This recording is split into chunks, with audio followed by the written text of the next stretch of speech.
کیا کبھی آپ نے سنجیدگی سے یہ سوال خود سے پوچھا ہے کہ دنیا کے مختلف خطوں میں ایک ساتھ پھیلتی ہوئی جنگیں، بھوک اور تباہی واقعی صرف سیاسی معاملات ہیں، یا یہ وہی سلسلہ ہے جس کی طرف ہمارے نبی پاک صلی اللہ علیہ وآلہ وسلم نے صدیوں پہلے اشارہ فرمایا تھا؟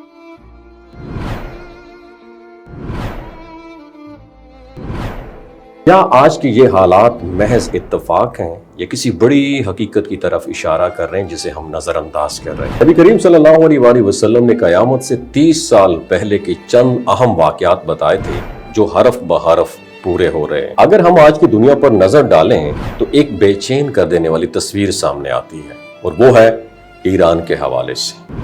ایران کے حوالے سے کشیدگی اور حملوں کی خبریں سننے کو ملتی ہیں۔ فلسطین میں معصوم بچوں کے جنازے اٹھائے جا رہے ہیں۔ یمن میں لوگ بھوک اور تنگ دستی کا شکار ہیں۔ عراق برسوں سے عدم استحکام اور جنگ کی لپیٹ میں ہے۔ پاکستان اور افغانستان کے درمیان بھی تناؤ موجود ہے اور شام کا علاقہ مسلسل تباہی اور دھماکوں کی زد میں ہے۔ اب یہ کہا جا رہا ہے کہ بڑی طاقتیں ترکی کی طرف دیکھ رہی ہیں۔ ایسے میں یہ سوال پیدا ہونا ایک فطری عمل ہے کہ کیا یہ سب صرف حالات کا اتفاق ہے یا کسی بڑے سلسلے کی کڑیاں ہیں؟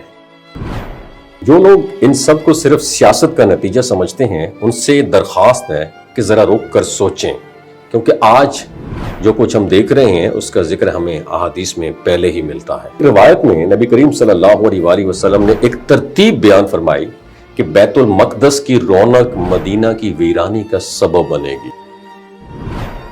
پھر مدینہ کی ویرانی ایک عظیم جنگ کی ابتدا ہوگی، اس کے بعد قسطنطنیہ فتح ہوگا اور پھر دجال کا خروج ہوگا، اس کے بعد قسطنطنیہ فتح ہوگا اور پھر دجال کا خروج ہوگا۔ اگر ہم اس ترتیب کو آج کے معاملات پر رکھ کر دیکھیں تو معاملہ بہت سنجیدہ محسوس ہوتا ہے۔ بیت المقدس، خاص طور پر مسجد اقصی، آج عالمی توجہ کا مرکز ہے۔ دنیا بھر کی نظریں اسی خطے پر مرکوز ہیں اور یہ مسئلہ مسلسل زیر بحث ہے۔ احادیث میں یہ بھی بتایا گیا کہ جب یہ فیز مرحلہ آئے گا تو اس کے بعد واقعات تیزی سے ایک دوسرے کے پیچھے آئیں گے، جیسے تسبیح کے دانے ٹوٹ کر بکھر جاتے ہیں۔ صرف ماضی کی باتیں نہیں ہیں بلکہ وہ سچائیاں ہیں جو ایک سچے نبی صلی اللہ علیہ وآلہ وسلم نے بیان فرمائی۔ شام، عراق اور یمن کی موجودہ حالات دیکھیں تو یہ تینوں خطے طویل عرصے سے مشکلات اور تباہی کا شکار۔ عراق میں جنگ کے اثرات آج بھی باقی ہیں، یمن میں قحط ہے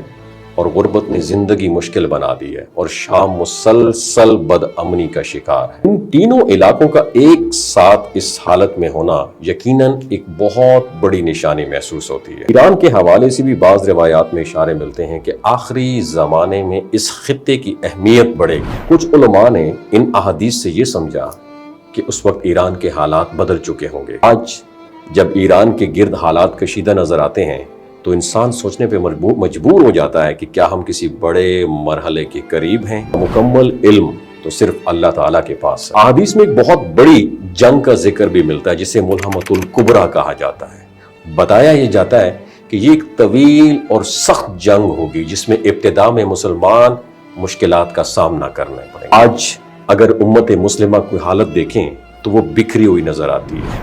فلسطین، کشمیر، یمن اور شام، ہر جگہ مسلمان آزمائش میں ہیں۔ ایک مضبوط قیادت کی کمی محسوس ہوتی ہے اور یہی وہ وقت بتایا گیا ہے جب امام مہدی علیہ السلام کا ظہور ہوگا۔ امام مہدی علیہ السلام کے بارے میں یہ ذکر ملتا ہے کہ وہ نبی صلی اللہ علیہ وآلہ وسلم کی فیملی میں سے ہوں گے اور ان کا ظہور اچانک ہوگا۔ وہ کسی مہم یا اناؤنسمنٹ کے ذریعے سامنے نہیں آئیں گے بلکہ اللہ تعالیٰ ایک ہی رات میں انہیں اس رسپانسبلٹی کے قابل بنا دے گا اور لوگ انہیں خود پہچان لیں گے، اور وہ ایک نہایت مشکل دور میں مسلمانوں کی رہنمائی کریں گے۔ اسی سلسلے میں غزوہ ہند کا بھی ذکر آتا ہے۔ حضرت ابو ہریرہ رضی اللہ تعالیٰ عنہ سے روایت ہے کہ نبی پاک صلی اللہ علیہ وآلہ وسلم نے اس سے ذکر فرمایا۔ بعض علماء کے مطابق اس میں برصغیر کے علاقے بھی شامل ہو سکتے ہیں جن میں آج کا پاکستان بھی شامل ہے۔ اور یہ بھی کہا گیا کہ یہ معاملہ ایک سے زیادہ بار پیش آ سکتا ہے۔